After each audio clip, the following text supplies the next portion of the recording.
selamat datang. Pernah nggak sih Anda kejebak dalam rapat yang rasanya super kacau? Nah, dalam pembahasan kali ini, kita akan ubah kekacauan itu jadi kesuksesan. Caranya, dengan sebuah daftar periksa prarapat yang udah teruji. Anggap aja, ini panduan lengkap Anda, biar setiap pertemuan berjalan lancar, mulus, dan pastinya produktif. Pasti pernah ya, kita semua kayaknya pernah deh ngalamin. Rapat yang mulainya ngaret, diskusinya kemana-mana, dan pas selesai, nggak ada hasil yang jelas sama sekali. Nah, hari ini kita pastikan hal kayak gitu nggak akan terjadi lagi sama Anda. Ini dia, beberapa mimpi buruk klasik pas lagi rapat. Proyektor tiba-tiba nggak mau nyambung pas kita mau presentasi, aduh. Atau parahnya, diskusi yang ngalor ngidul, jauh banget dari agenda. Pernah kan? Masalah-masalah kayak gini tuh bukan cuma bikin bete, tapi bener-bener buang waktu semua orang yang ada di ruangan. Dan ini dia kuncinya. Rapat yang hebat itu nggak terjadi karena kebetulan. Sama sekali bukan. Rapat yang hebat itu direncanakan, disusun, dan dieksekusi dengan super teliti. Dengan persiapan yang pas, Anda bisa loh merekayasa kesuksesan setiap rapat yang Anda adakan. Oke, yuk kita bedah caranya satu persatu. Langkah pertama, yang paling dasar adalah soal tata letak ruangan. Eits, ini bukan sekedar soal geser-geser meja sama kursi ya. Ini adalah fondasi strategis yang bakal nentuin gimana alur dan suasana rapat Anda nanti. Jadi, apa sih sebenarnya tata letak ruang rapat itu? Anggap aja ini strategi untuk membentuk komunikasi. Anda mau rapatnya gimana? Mau ada satu pembicara utama yang jadi pusat perhatian? Atau mau diskusinya lebih cair dan semua orang setara? Nah, pilihan tata letak Anda yang bakal jadi jawabannya. Nah, ini perbandingan yang menarik banget. Kalau tujuan rapatnya untuk ambil keputusan penting para eksekutif, gaya boardroom ini paling pas, formal dan fokus. Tapi kalau Anda mau ada diskusi yang hidup, yang interaktif, bentuk U itu juaranya. Kenapa? Karena pemimpin rapat bisa lihat dan berinteraksi langsung sama semua orang. Salah pilih di tahap ini bisa-bisa rapatnya jadi nggak fokus. Kita lanjutin perbandingannya ya.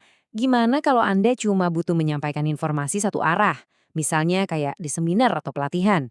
Gaya kelas adalah yang paling efisien, semua fokus ke depan. Tapi kalau Anda mau peserta dipecah jadi kelompok-kelompok kecil buat kerja bareng, buat kolaborasi, wah nggak ada yang bisa ngalahin gaya perjamuan dengan meja bundarnya.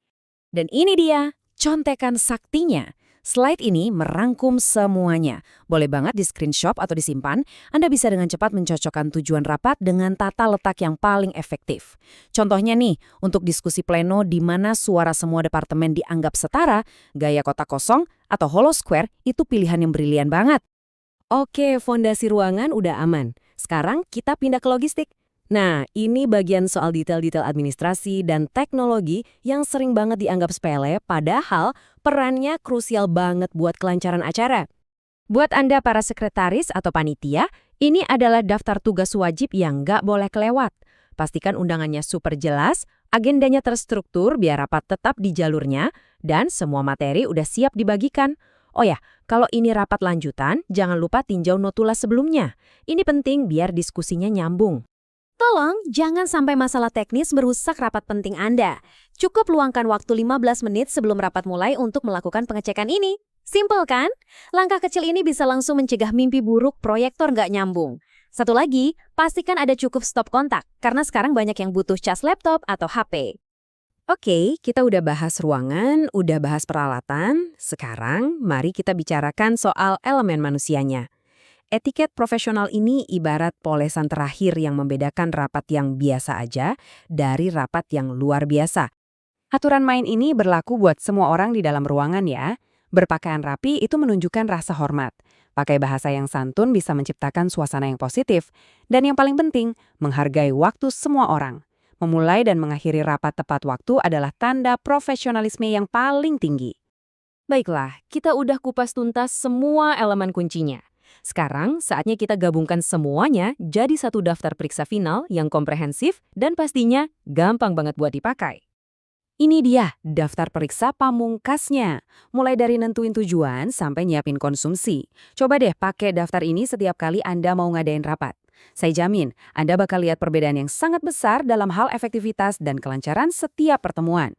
Kutipan ini benar-benar merangkum semuanya dengan sempurna. Hasil yang bagus itu datang dari proses yang terkoordinasi dengan baik. Jadi intinya apa? Intinya, persiapan adalah segalanya. Dengan semua alat dan pengetahuan ini, Anda bukan lagi sekedar penyelenggara. Anda adalah seorang arsitek pertemuan. Keren kan? Seseorang yang merancang dan membangun fondasi untuk kolaborasi dan pengambilan keputusan yang efektif. Jadi, gimana? Anda siap?